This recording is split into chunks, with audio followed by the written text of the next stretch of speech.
সংবিধানত থকা অধিকাৰে বিচাৰিছে ৰঞ্জন দৈমাৰী, কিন্তু পৰেশ বৰুৱাই বিচাৰিছে স্বাধীন অসম, যিটো ভাৰত সংবিধানৰ বিৰোধী। যিসকলে ভাৰতীয় সংবিধানত উলংঘা কৰি জনজাতি এলেকা বেদখল কৰি আছে, তেওঁলোকক মুক্ত কৰিবলৈ যুদ্ধত নামিছিল ৰঞ্জন দৈমাৰী। যিটো কাম অসম চৰকাৰে আজি বুজি কৌশলেৰে এৰাই চলিছে।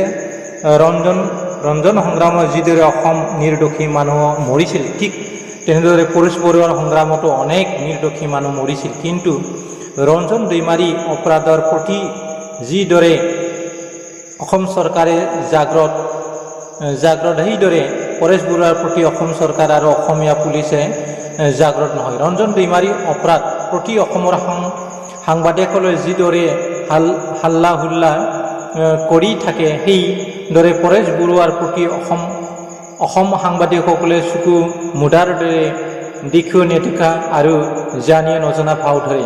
ৰঞ্জন দৈমাৰীয়ে অসম পুলিচ চোৰাংচোৱাৰ দ্বাৰা ধৰিবলৈ সক্ষম হ'ল, কিন্তু আলফা নেতা পৰেশ বৰুৱাক আজিলৈকে সক্ষম নহ'ল।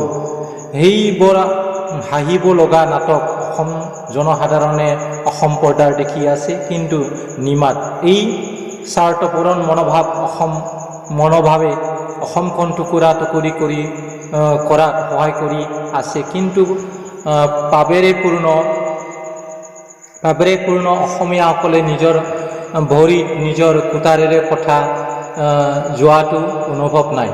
স্বাৰ্থ এটা পাপ, আৰু পাপে যেতিয়া মানুহৰ মনত পূৰ্ণ হয়, তেতিয়া বোমা ফুটাৰ দৰে বিস্ফোট সেই মানুহ ধ্বংস কৰে।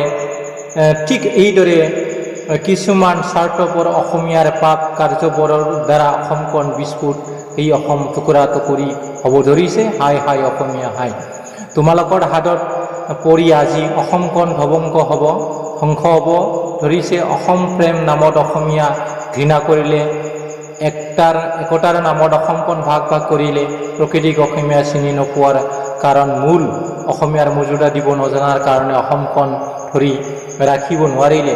মেঘালয় গ'ল, মণিপুৰ গ'ল, মিজোৰাম গ'ল, ত্ৰিপুৰা গ'ল, অৰুণাচল গ'ল, নাগালেণ্ড গ'ল আৰু যাব। সেইবোৰ অসম আৰু অসমীয়া নাছিল নেকি? কিন্তু গুচি গ'ল কিয়? অসমীয়া নেতাসকলে নিজৰ ৰাজনীতিৰ স্বাৰ্থৰ কাৰণে, গাদীৰ কাৰণে লাখ লাখ বাংলাদেশী অসমৰ মাটিত সম্পত্তি অধিকাৰ দিলে, কিন্তু মূল অসমৰ আদিম বড়োসকলৰ অসমত নিজৰ ৰাজনীতি অধিকাৰ আৰু ভাষাৰ অধিকাৰ বিচাৰিলে অসম বিৰোধী হয়। অসম জন্ম পোৱাৰ বড়ো ভাষাত কৰিবলৈ দাবী কৰি শ্বহীদ হ'ব লগা হয়। আনপিনে পৰদেশী ভাষা, য'ত নেকি 40% হিন্দী, বেংগলী, সংস্কৃত মিছলি হোৱা ভাষাক অসমীয়া ভাষা বুলি মৰ্যাদা দিয়ে মানি লয়। নিজৰ মূল ভাষাক লাত মাৰি পৰদেশী ভাষাক আঁকোৱালি ল'ব পৰা আজি অসমীয়াৰ অসম প্ৰেম।